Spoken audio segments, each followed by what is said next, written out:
I think we've been called everything under the sun. A weird cult by a famous investor. Ghost chain, scam coin, shit coin, never deliver, academic project, just a wallet. But you know what? Here today, we showed the entire industry doesn't faze us at all. The dogs bark, but the caravan shall forever move on.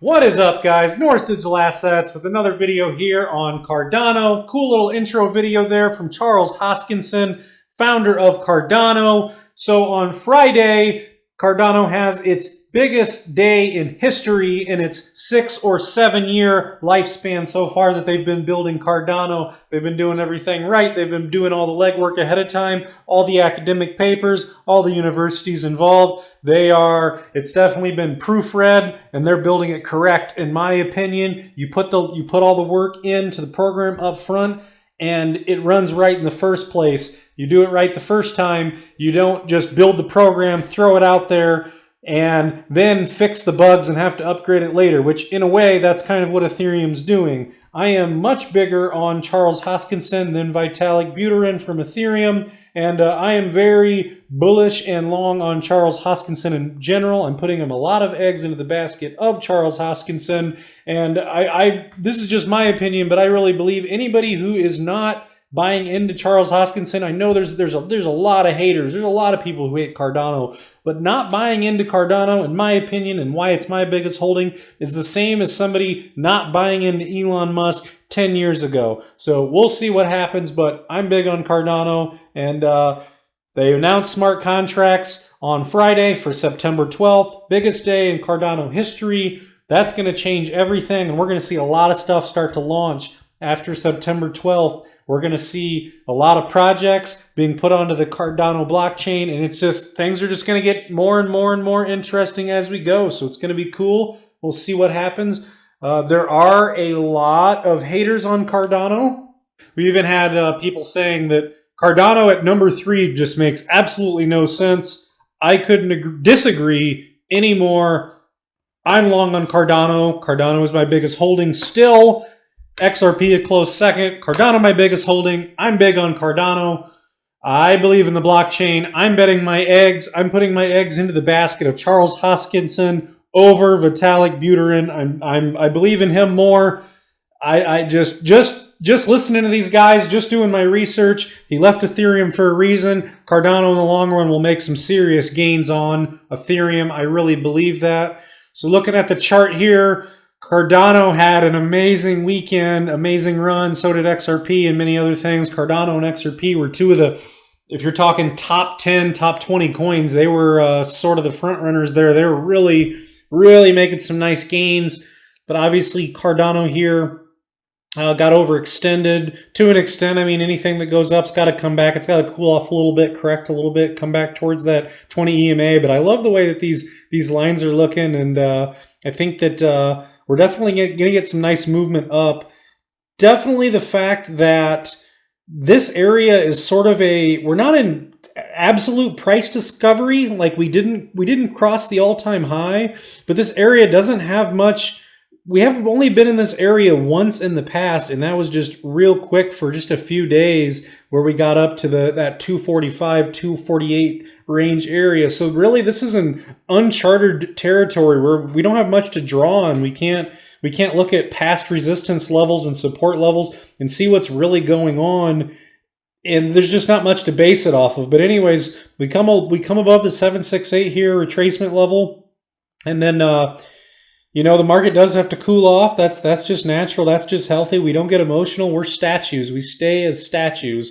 You don't respond to these little retraces back. Even if we retrace back to $1.75 or $1.72, that's an entry point. If we lose support at 203, there is a chance we retrace back down to $1.75. That's just a chance, and we might, you know, hit on the EMA, but that's just a chance to even put even more money in. But yeah, as the EMA comes up, 175. I've seen some other technical analysis where that's also the case in that 175 range, $1.75. But yeah, that would be about where it's touching that 20 EMA anyways. But we're definitely in a new area. There's not much to draw off of. We've only been in this area before. We come above the 786, and now it looks like we might just find some support on that. That 786 line I have here is drawn at 204, but yeah, that 205, 210, 215 range, we might bounce on this a little bit here during the week. Sometimes the weeks definitely cool off, and then Thursday and Friday can definitely start to ramp up for the weekend for some of those gains that we start to make on the weekend. But either way, we had some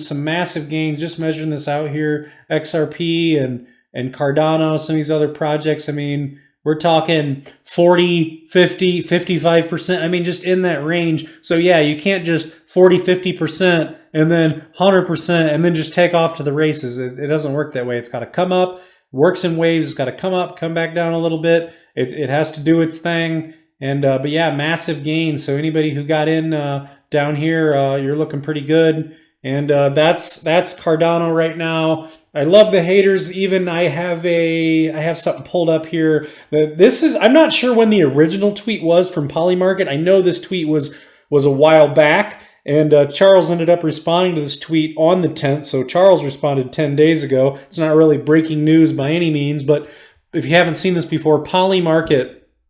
Charles, I'm not sure what Charles first said, but this is what Polymarket came out and said. Polymarket, you know what's really funny, Charles? Cardano's still not having smart contracts.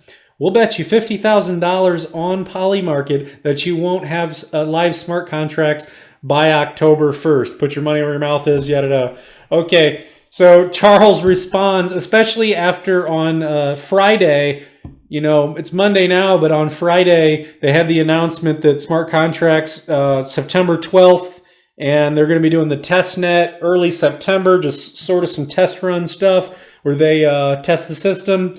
But September 12th, and if that really happens, I think it's going to be great. I think that, you know, I don't know that we're going to have a parabolic move or anything like that, but, you know, if the rest of the market's moving well already, and then it's the 12th, and the rest of the market's, you know, moving real nice, 12 starts to roll around, Cardano could definitely make some nice gains and start pushing towards that $3 range for sure. I don't see why not. Market cap is just, it's just fairy dust. Its market cap is just the price multiplied by the circulation.